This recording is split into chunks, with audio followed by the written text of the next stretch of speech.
You going? Yeah. You rolling? Yep. You good? Yep. All framed up? Go ahead. Sure? Yep. Yo, everybody. Good afternoon. I'm Aiden. For class, I am to live with some sort of bodily ailment for the day, and so I decided to lop off my dominant arm because I think it's overrated, and I have a very scientific method to reduce the temptation to use it, which is to zip it inside this hoodie.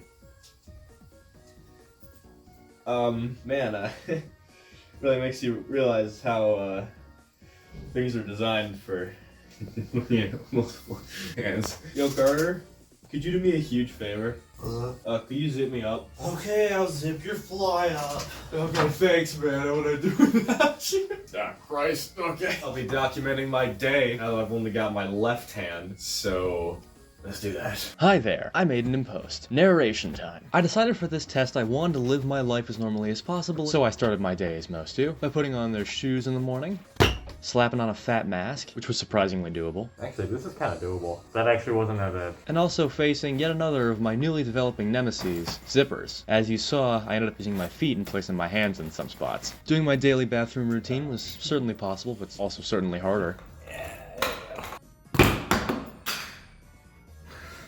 See? I mean, it worked. So I've noticed a potential problem with this plan, which is that I'm not a lefty, so holding a razor to my face sounds kind of dangerous. Also, I look freaking terrifying. It ended up being relatively okay despite a little messy, although I did get toothpaste everywhere.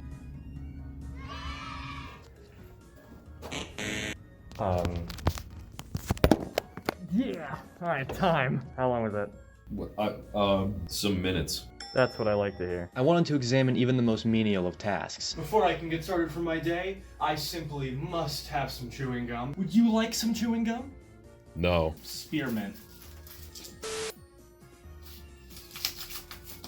The harder you work for it, the better it tastes. Gandhi said that.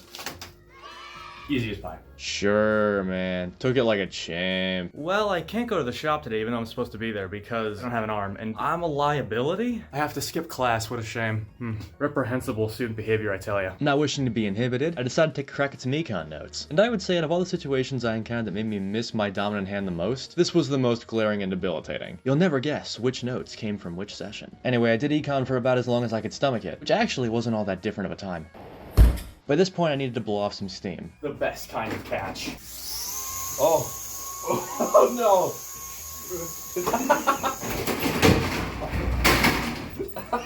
Okay, shake it off, shake it off. Oh no. No! Yes! Oh, so you like, oh. Grip it from under. Got it. Yeah, just like that. Oh After causing a considerable amount of damage to the far end of my room, I decided to experiment with yet another thing I do on the daily: video games. Specifically, the Binding of Isaac Repentance, because it is a secret mode that aligns all your controls to one hand. For those uninitiated, Isaac is a roguelike in the vein of the NES's Legend of Zelda, and it's notable for being a two-stick shooter, meaning you control the direction you walk and the direction you shoot independently of one another. I did not realize how heavily I relied on this until my luxury was consolidated to one stick. Enemy patterns that I have more than a lot of experience with ended up being completely new and unique challenges. Even with some incredible pickups, especially for a playstyle like this, I found myself no match for even the simplest of fights. Undeterred, I tried again, and this run ended up being a lot more fruitful than the previous one. Up there with the best runs I've had in my entire life, even the absolute toughest of baddies stood no chance. And I'm fairly confident you could have blindfolded me, and I still would have made it to the end without any problem. Victory secured, on to the next game. Game number 2 is Everhood, the rhythm bullet hell-like, in which the player dodges and counters their foes on the neck of a guitar, all to the tune of one of the greatest soundtracks I've ever heard. If you're playing keyboard, this game is designed to be played one-handed, but it allows for left and right-handed controls, and usually I'd use a bit of both so I could use more fingers at once. While I found the game still more than playable, I found myself really struggling at the harder fights, like the habit I had formed, having trouble switching between jumping and countering. I still managed to eke out the occasional victory, despite the fact that it was some of the most nerve-wracking gameplay I've gone through in recent memory. Relatively unimpacted, on to the next game. I chose game number 3 for a very specific reason. Celeste is a tough as nails but fair as a putting green platformer. It utilizes most of your controller, and is definitely designed for two hands. However, it's been praised for what many are calling a revolutionary new feature called Assist Mode, which is designed for divergent players so they can custom tailor their experience and take some of the edge off of the more difficult challenges. On this new Assist Mode file, I found myself able to get through some of the earliest rooms with no problem at all. However, it didn't take long for some challenges my dexterity could not provide for to appear. After I'd had enough, I went to Assist Mode and gave myself some perks, like some added aerial mobility, and turned down the game speed, giving myself some extra time to react. This proved to be vital to make continued progress. I even went out of my way to get some of the harder collectibles, finding the game then considerably more possible. Though certainly not without some challenge, I found my way around the levels with relative ease, despite the still ridiculous expectations in my hands on the controller.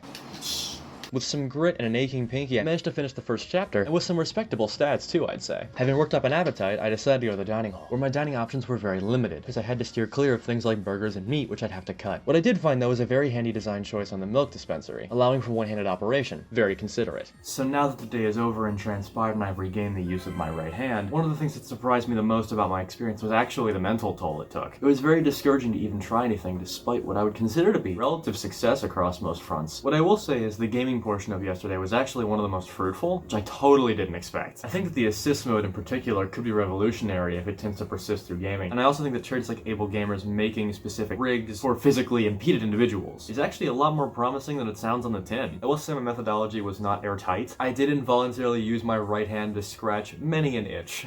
I actually made an exception and used my right hand in the bathroom because I needed to wash my hands. And I feel like that's a valid exception. And also while I was recording I had to close the windows, so this room got really hot, and being in a hoodie all day was miserable, which compounded a lot of the more draining aspects of the day, I would say. But overall I learned a lot. I feel like a lot of my views on people who have suffered injuries like this came from a place of pity, but honestly doing things like playing Celeste one-handed was a completely different and transformative experience. I might go back and play more of it that way. But this was fun. You've been great. Play Everhead.